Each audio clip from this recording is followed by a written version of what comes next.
자, 지금 윤석열에 대한 체포영장이 진행 중인지는 아직 잘 모르겠습니다만, 체포영장이 나왔다는 것만 하더라도 역대급인 거죠. 현직 대통령한테 체포영장을 때려본 역사가 없었으니까, 그만큼, 윤석열의 죄는 명백하다라고 볼 수 있을 것 같습니다.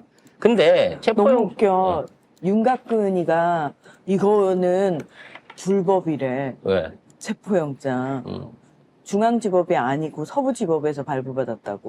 뭔 말 같지도 않은 소리야. 그러니까 너무 네. 웃겨, 얘네들은. 완전 서부지법에서 받았으니까, 너 그냥 그 근처에 있는 구치소 가라고 좋은 데로 집어넣어 주려고 한 거예요. 그래서, 어찌됐거나 이게 집행이 일주일 안에 돼야 됩니다. 제 생각에는 시간 끌지 말고 오늘 오후에라도 잡아 쳐넣었으면 하는 바람이 있는데 세상에 윤석열 측에서 체포영장 청구가 됐다고 법원으로 쫓아갔다고 합니다. 근데 이거는요, 물론 청구도 사상 초유지만 체포영장을 방해하기 위해서 거기 가가지고 간섭하는 경우도 사상 초유입니다. 관련한 뉴스 한번 정리를 해볼게요. 네. 이 윤곽근 변호사가 체포영장이 청구된 서부지법을 방문해 변호인 선임계를 내고 의견서를 제출했습니다. 그리고 윤 변호사가 이날 오후 1시 49분쯤 서부지법에 도착해서 서류를 제출한 뒤 이제 나와서 대기하고 온 기자들과 일문일답을 했는데요. 말도 안 되는 주장을 또 펼쳤죠. 그런 가벼운 범죄를 가지고 내란죄에 어떤 관련성을 주장하는 것은 법리적으로 맞지 않다. 공수처는 수사 권한이 없다라는 주장을 펼치면서 기자들이 다양한 질문들을 했고요. 이 곽종근 전 특전사령관이나 이진우 전 수방사령관 진술이 바탕이 돼서 공소사실이 작성됐다. 그럼 이 두 사람의 진술이 잘못됐다는 의미인가라고 했더니 진술 하나하나에 대해서 멘트를 하는 건 진실게임으로 가자는 거기 때문에 적절하지 않다 하면서 뭔 개소리야! 기본적으로 대통령께서는 국방장관을 통해 지시를 했고 그 일선에 있는 현장에 있는 군 관계자나 경찰들에게는 현장 상황 파악 내지 격려 정도에 전화했다는 것이 기본 입장이다라는 말도 안 되는 이야기를 또 했습니다. 그리고 체포영장이라는 건 구속영장하고는 또 다른 거거든요.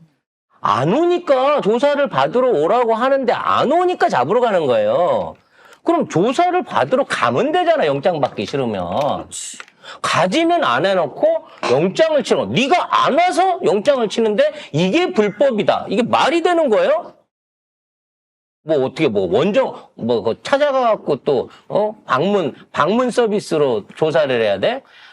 세상에 이렇게 법을 통해서 평생을 먹고 살았다는 놈이 이따위 말도 안 되는 법리를 갖고 있는 거라고 생각하면 얘는 법 전공을 한 놈이 맞는가 싶은 생각이 들어요. 그러니까 사람들이 의심을 하는 거예요. 얘 서울대는 제대로 들어간 거 맞나부터 시작해서 진짜 사법고시 합격한 게 맞나까지 의구심을 제시를 한다는 거예요. 헌법재판소에도 얼마나 변호인들이 상또라이냐면 내랑항이 한 거 맞죠? 라고 물어봤더니 확실치 않습니다라고 답변을 한답니다. 아니 내란 혐의가 인정돼가지고 지금 여기에 넘어와 있는데 지금 내란 혐의에 대해서 얘기를 합시다 그랬더니 내란 혐의가 확실치 않습니다라고 얘기를 하는 거야. 그럼 변호를 왜 하니 니들이? 애초에 그럼 기소가 된 거 자체가 문제가 있습니다라고 얘기를 해야 될 거 아니야. 근데 내란 행위를 했는지 안 했는지 자기네들이 확실치가 않대요. 아니, 지가 저질러 놓고 지가 확실치 않다 그러면 어떡하라는 거야. 그래서 지금 총 쏘고 잡아 넣으라 그랬다. 계엄을 다시 하면 된다니까 쫓아가서 4명씩 잡아놓고 이 모든 얘기들에 대해서 본인은 한 적이 없다는 겁니다. 악마화해갖고 악의적으로 진술을 하고 있다는 거야. 나 그 얘기 김건희한테서도 들었어. 김건희가 걸핏하면은 최재형 목사님하고 카톡하는데도 그렇게 써놨잖아요. 자기를 너무 악마화시킨다고. 저 그렇게 나쁜 여자 아니에요. 막 이렇게 얘기하잖아요. 똑같네, 부부가 쌍으로. 그러니까 배운 거지, 스킬을. 네. 그러니까 우기는 걸 배운 거예요. 네. 정말 웃기는 게 우리가 그동안 쭉 얘기를 하면서 일단 건의를 먼저 잡아놓고 나중에 성렬이가 임기 끝나거나 탄핵이 되면 잡아놔야 된다라고 생각을 했는데 순서가 바뀌어버렸어요. 의도치 않게. 그래서 윤석열은 체포영장의 진행이 들어가게 되면 오늘 못 잡아 넣더라도 최소한 다음 주에는 철컹철컹 들어가게 될 거고요. 안에 들어가게 되면 어떤 형태로든 이제 구속영장까지도 같이 조사와 함께 치러지게 될 겁니다. 제 생각에는 구속영장도 무난히 집행될 걸로 봐요. 왜냐면 워낙 죄질이 확실한 데다가 지금도 계속 해갖고 뭔가 자기 자신은 주변 사람들 이용해갖고 증거를 조작하거나 증언을 부정하거나 아니면 주변의 정치인들을 이용해갖고 선동을 하고 있기 때문에 죄질이 매우 나쁘면서 반성의 여지가 없기 때문에 무조건 구속까지도 이어져야 할 것으로 보입니다. 자, 이렇게 되다 보니까 최상목이 바짝 쫄지 않을까라는 생각을 해보게 돼요.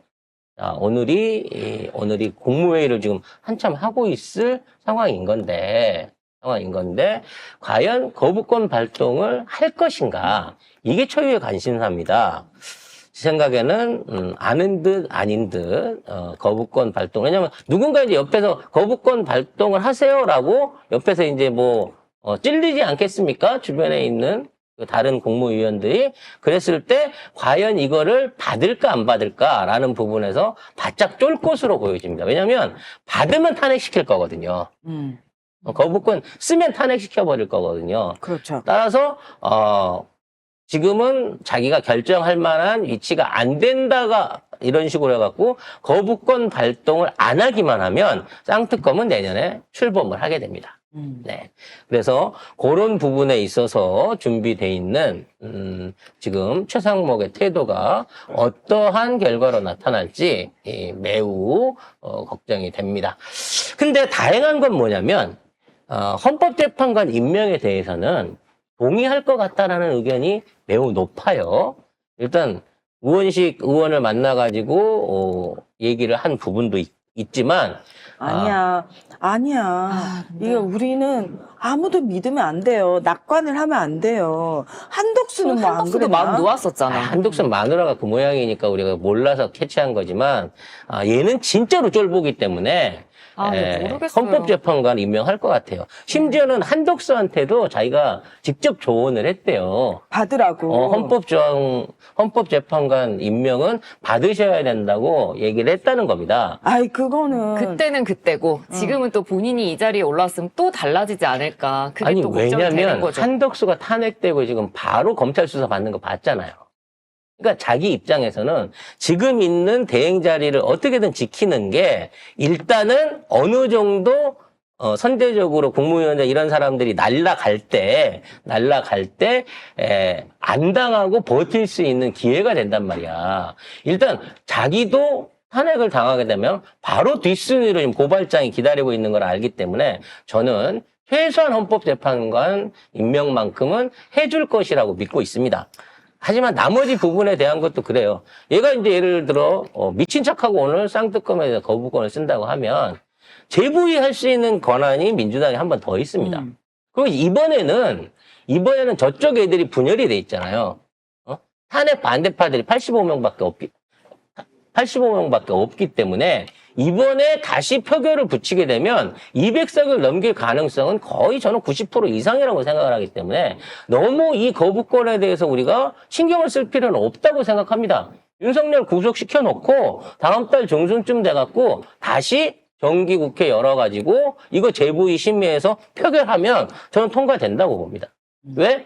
최소한 그 108명, 85명에 속하지 않은 이 18명의 의원들 중에 걔네들이 찬성표를 안 던지더라도, 나오지만 않으면, 표결장에 나오지만 않아도 이게 충분히 가결이 가능한 수준의 지금, 숫자가 돼 있기 때문에, 거부권에 대해서 그렇게 우리가 민감하게 반응할 필요는 없을 것이다라고 생각을 합니다. 그래서, 1월 중에는 윤석열 구속도 되고 내란죄 관련된 정범들 구속도 다 이루어지고 쌍특검도 출범을 하면서 헌법재판관 구인 체제 하에서 탄핵 인용까지도 빠르게 나오게 될 것이다 라고 예상을 할 수 있을 것 같습니다. 제발 좀 그렇게 됐으면 좋겠습니다. 자, 최상목이 본인도 이제 어쨌든 압박을 받고 있을 거 아니에요. 받고 있는데 만약에 내 다음은 이주호인데 걔는 진짜 심각해 라는 걸 만약에 믿고 본인이 약간 뻗당겨 본다. 그게 가능할까? 뭐 글쎄 지금까지 삶으로 보면 뭐 그럴 정도의 배포가 있는 사람은 아닌 것 같습니다. 이제 이미 민주당은 지금 있는 상황 하에서 최고의 목표를 내란 종결, 즉 내란에 대한 부역자들 체포와 처벌에 모든 걸 역량을 모으고 있어, 우선적으로. 지금 우리 명태균 얘기 안 한 지가 얼마야? 명태균 아바타인 내가 명태균 얘기 서운하세요, 못하는 그래서? 게 너무 서운해요, 지금. 명태균은 어떤 상황인가요? 상태인가요? 심심해 미치고 있어요, 지금. 얘기를 하고 싶은데 아무도 안 불러주니까. 그래서 지금 이게 제일 중요한 게 이 사안이기 때문에 내란 종결이 확실히 됐다라는 거가 이루어질 때까지는 아무리 비난을 당하더라도 탄핵에 탄핵, 그 다음에 그 탄핵을 해가면서 계속 해갖고 두들길 거예요.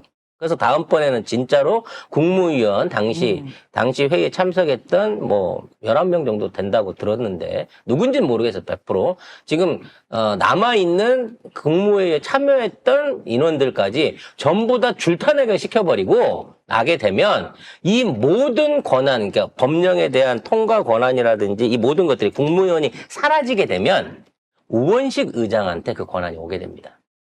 국회에서 행정부를 사실상 통제할 수 있는 이게 생긴다는 거죠. 근데 우린 명분이 있어요. 의회 독재를 하기 위해서 이런 게 아니라 내란 부역자들이 계속해가지고 정상적인 탄핵 절차를 진행하기 위한 절차를 방해하고 있기 때문에 그래서 줄탄핵을 시키는 거고요. 그렇게 되면 실질적인 법령의 선포와 결정 그리고 거기에 대한 진행을 우원식 의장이 결정하게 됩니다.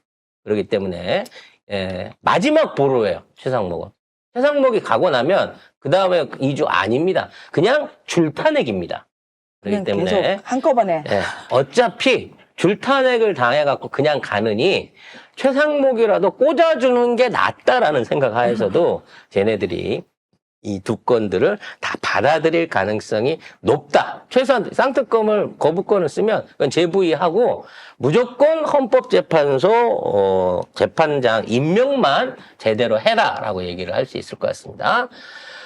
이에 대비해서 이제 내란당에서 권영세가 결국은 비대위 위원장에 올랐습니다. 과연 권영세의 이빨이 얼마나 맥힐 수 있을지 모르겠어요.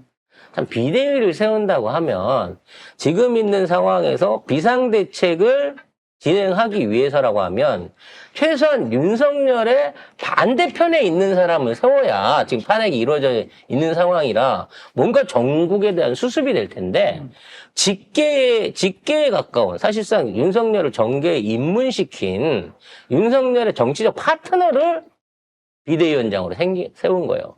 그리고 고등학교 친구를 지금 원내대표를 세워놓고 있는 겁니다. 그러니까 이거는 윤석열과 함께 하겠다라고 스스로 선언하고 있는 거예요.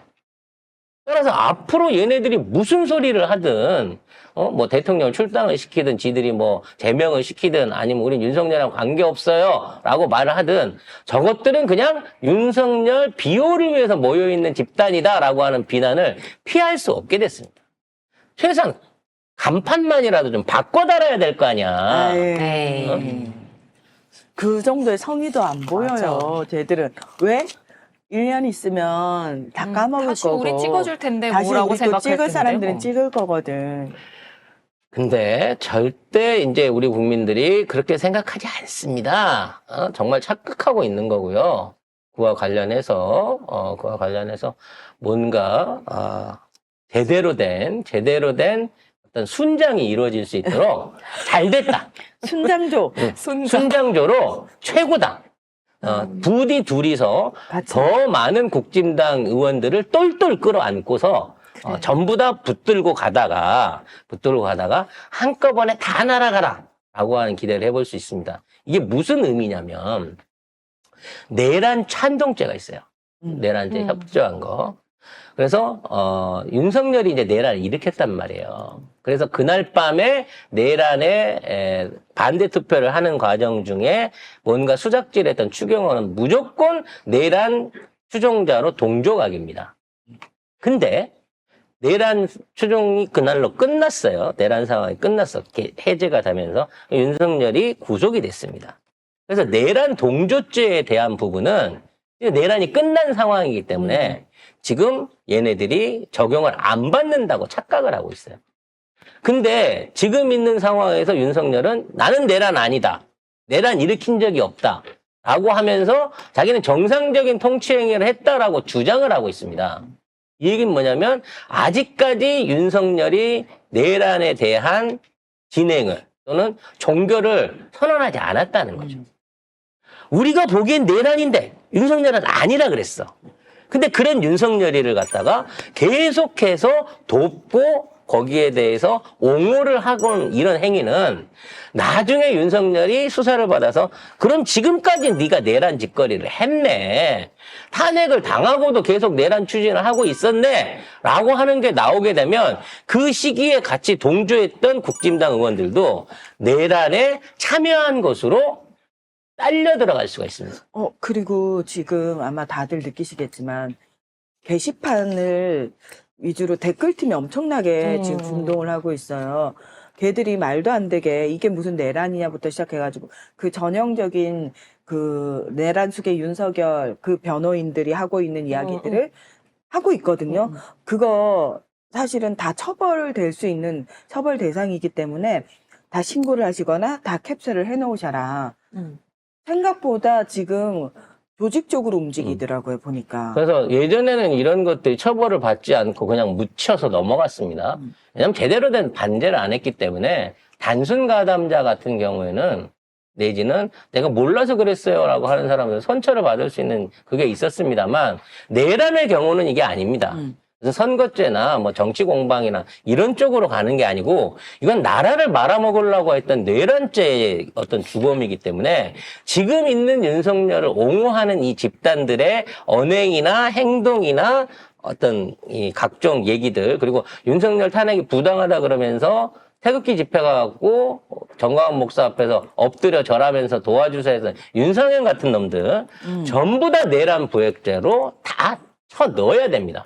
내란에 대한 수사를 하려고 하는 걸 방해하고 있고 내란이 아니다라고 주장하고 있는 지금 국힘의원들은 나중에 내란 종범으로 처벌받을 가능성이 매우 높기 때문에 잘한다 하면서 계속해서 우리는 체증만 하면 되는 겁니다. 기록에만 남겨놓으면 이것들은 나중에 내란 공범으로 모조리 순장조로 등록하게 될 겁니다. 자, 여기까지 하고요. 일단 장례를 좀 정리를 한 다음에, 우리 이기현 의원을 모셔가지고, 관련된 민주당의 입장들, 그리고, 진행되고 있는 사안들에 대해서 내부적인 소식을 좀 들어보겠습니다. 내 목소리 보고, 김건희 목소리래. 내 목소리가 김건희 목소리 같아요? 아니, 내가 보기엔 언니 목소리는 건강하게 좋은 것 같아요. 네. 아니, 왜 김건희 목소리래? 자, 여러분, 감기 걸린 사람한테 이렇게 나쁜 말 하고 그러면 안 돼요. 네. 네.